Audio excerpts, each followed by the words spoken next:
Right, before I start this one, I'm going to crave forgiveness because I've left this to the very last minute and I haven't even rehearsed this one, to be honest. So please forgive me if I make mistakes, okay? So, all right, so what exactly haven't I rehearsed? What am I going to talk about? Well, I've done already a Sunday soundbite about communication and change awareness, which was number 7, if I think remember correctly.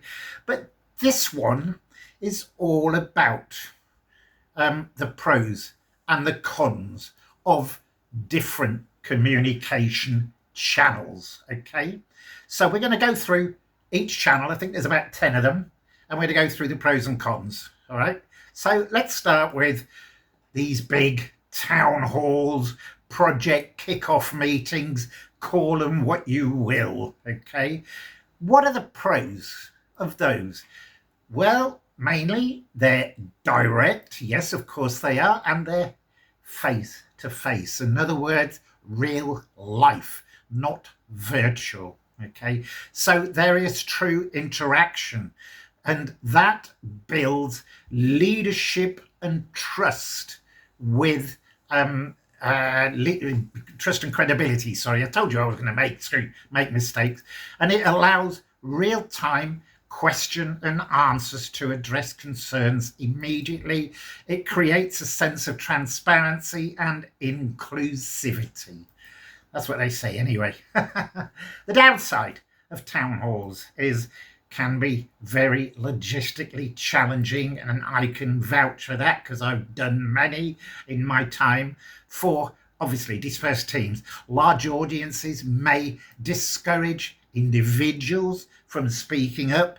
There's a risk of becoming one-way presentations rather than genuine dialogue. That was number 1. Okay, number 2. Emails, newsletters, updates, etc. What are the pros? Easy to distribute, of course, to a large audience, and you can do it quickly. Just bear with me, and you can do it quickly. Okay, it provides a written record that stakeholders can revisit if they want. It's cost effective compared to in-person or multimedia options. Right. The downside is it's a risk of low open and read rates, but you can track those if you want, and it can be overlooked or buried in an inbox, and we know what our email inboxes are like nowadays. Yeah, and maybe there's no immediate feedback loop for clarification. Okay, so that's the downside. The next mechanism is an intranet portal or a change hub, whatever you want to call it. The upside, the pros of one of those is its centralized location for all change related resources. It can host all sorts of stuff, multimedia, videos, frequently asked questions, timelines for diverse learning styles. It's also accessible at any time for self-paced review. What's the downside? It requires active promotion. You need to be driven to these sites. Otherwise, traffic can be low. Yes, I've managed quite a few intranet portals in my time, and it is hard going getting people to go to these. It also, you need to continuously update to remain relevant. Some employers also may not be totally comfortable navigating digital tools, although in the era of AI, I kind of wonder about that, but I shouldn't really. Okay, next one. Video messages from the bosses, the leaders. Sounds interesting, doesn't it? The pros of that, it actually does, in a way, okay, not face to face, but it personalizes communication because the boss, the leader, has actually taken time to create this video. So stakeholders see and they hear leaders, and that can be rewarded, making key points stick. It engages remote or geographically dispersed teams. The downside, it lacks real-time interaction, and it can, to be honest, feel staged if overproduced. It requires time and technical resources to create. Although mine doesn't, I just speak into a device, that's all. Okay, number 5 is focus groups and listening sessions. The pros, the upsides of that, it provides rich, qualitative feedback and concerns and perceptions. It makes stakeholders feel heard and also valued. It can also service insights leadership might overlook. Sounds good to me. The downside, it's time consuming, obviously, to organise and run, may not be representative if participation is limited.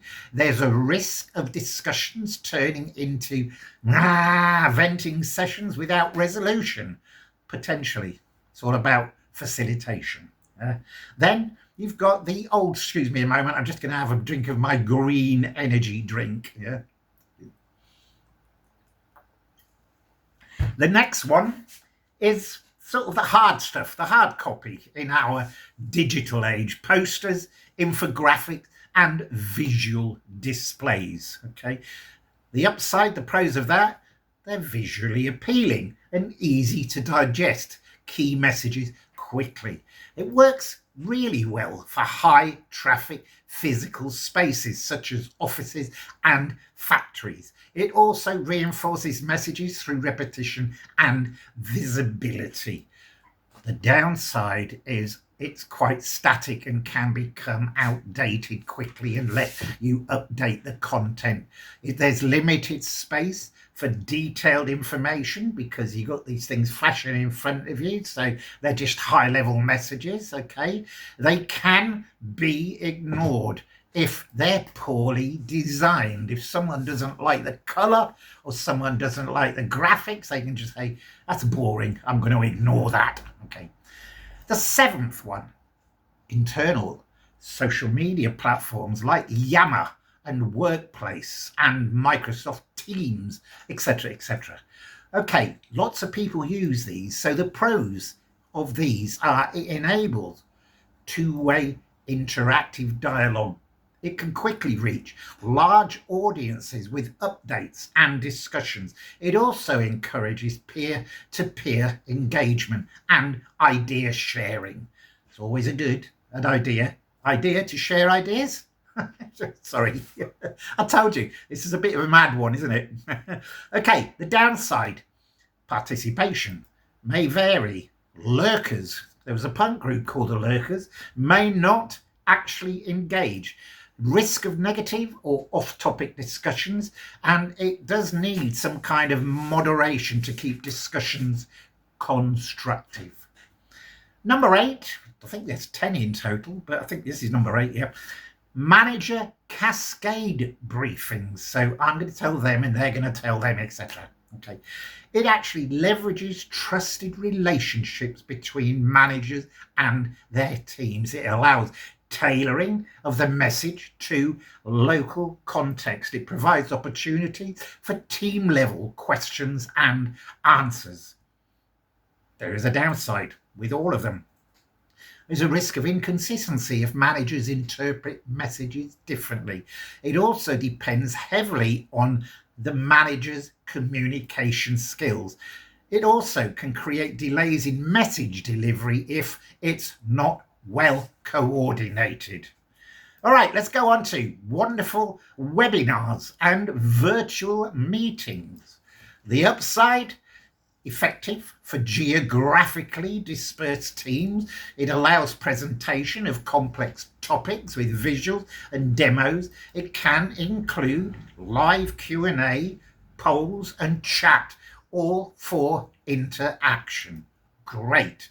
Just like I do in my driving change management course. Quick plug, I'm looking for new trainees. Sorry, the downside of this one is attendance may drop off if it's not scheduled thoughtfully.